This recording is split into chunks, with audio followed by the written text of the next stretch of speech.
இன்றைக்கி நம்ம sprout salad எப்படி செய்கிறதுன்னு பார்க்க போகிறோங்க. ஸ்ப்ரவுட்ஸ்னால் முளைவிட்ட தானியத்தை தான் நம்ம ஸ்ப்ரவுட்ஸ்னு சொல்லுவோம். முழுமையான உணவுனா நம்ம முளைவிட்ட தானியத்தை சொல்லலாம். இதை நம்மளோட தினசரி உணவில் எடுத்துக்கிறோமா அப்படின்னு கேட்டால் கிடையாதுங்க. இதை நம்ம டெய்லியும் சாப்பிடும்போது நம்மளோட ஆயுட்காலம் நீடிக்கும் அப்படின்னு மெடிக்கல் ரிசர்ச் சொல்கிறாங்க. நாம் எப்பெல்லாம் டயர்டாக ஃபீல் பண்ணுறோமோ இதை சாப்பிட்டா ரொம்ப எனர்ஜெட்டிக்காக ஃபீல் பண்ணுவோம். ஒரு தானியத்தை வேக வச்சு சாப்பிட்றத விட முளைக்கட்டி சாப்பிடும்போது அதோட விட்டமின்ஸ் 60% அதிகமாகுதுன்னு சொல்கிறாங்க. இதை நம்ம மதியத்தில் சாப்பிட்றதுக்கு முன்னாடி சாப்பிடும்போது நமக்கு ரைஸ் சாப்பிட்றோட அளவு கண்டிப்பாக குறையும். அச்சோ எனக்கு ஒரு நாளைக்கு 2 கப் ரைஸ் சாப்பிட்லன்னா 4 மணிக்கு பசிக்குமே அப்படின்னா கண்டிப்பாக கிடையாதுங்க. இந்த சாலட் அப்படி ஒரு ஃபீலிங்கை கொடுக்கும். நான் அதை பர்சனலாக ஃபீல் பண்ணியிருக்கேன். சுகர் பேஷண்ட்ஸ், வெயிட் லாஸ் பண்ணணும்னு நினைக்கிறவங்க, கார்போஹைட்ரேட் கம்மியாக எடுத்துக்கணும்னு நினைக்கிறவங்க கண்டிப்பாக ட்ரை பண்ணுங்கள். எப்படி செய்கிறதுன்னு பார்க்கலாம் வாங்க.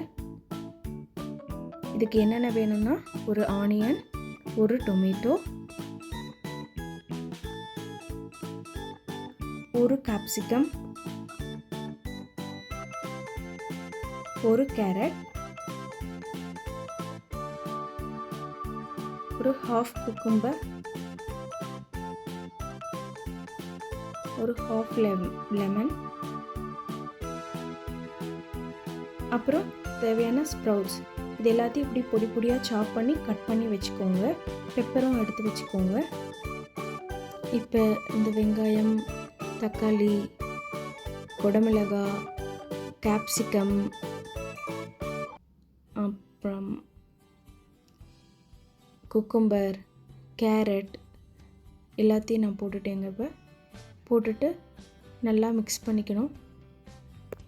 இதில் நான் மாங்காய் ஆட் பண்ணதை சொல்ல மறந்துட்டேங்க. வேணால் நீங்கள் இதில் மாங்காவும் ஆட் பண்ணிக்கலாம். இப்போ சீசன் தானுங்களே. இதில் இப்போ முளைக்கட்டின பச்சை பயிறு நான் ஆட் பண்ணுறேன். முளைக்கட்டின சுண்டலையும் நான் அதில் ஆட் பண்ண போகிறேன். இப்போ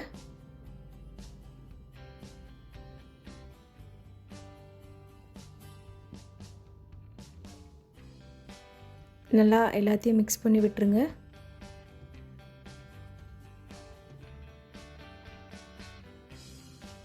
வேணுங்கிற அளவு சால்ட் போட்டுக்கோங்க.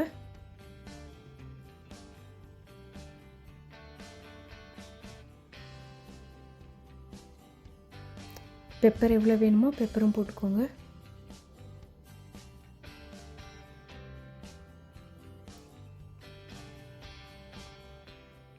இப்போ நான் கடைசியாக இதில் ஒரு ஹாஃப் லெமன் மட்டும் எடுத்து புளிய போகிறேங்க.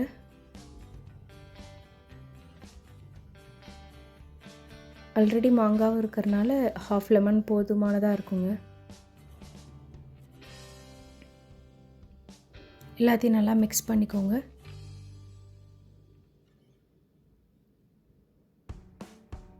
இப்போ நம்மளோட எனர்ஜெட்டிக்கான ஸ்ப்ரவுட் சாலட் ரெடிங்க.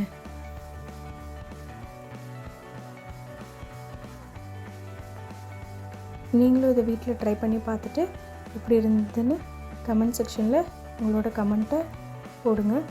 இந்த வீடியோ உங்களுக்கு பிடிச்சிருந்ததுன்னா சப்ஸ்கிரைப் பண்ணுங்கள். தேங்க்யூ.